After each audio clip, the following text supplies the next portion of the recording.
Asan ka? Hello, magkakinig ka.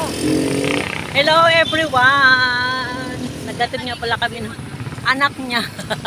Tapos siya ay anak ko. Tapos ang hinig namin ng anak niya.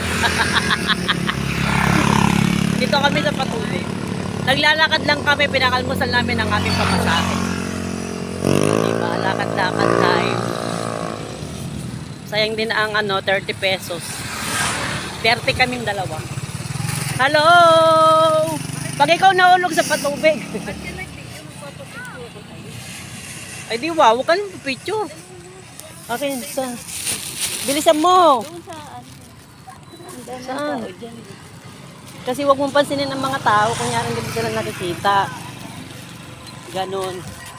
Ako nga kunyari hindi ko sila nakikita eh. Kunyari walang tao. Gusto ko mag-tiktok sa mga yung mga ganyan. Dito, oh. 1. Oy, tapat ko sa yung ilan? Purong buo para tao lang. Tao ka din naman.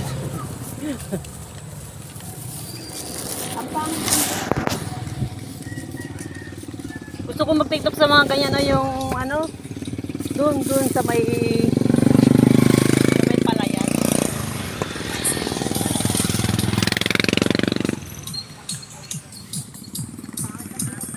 Ay naku, may sounds nakaka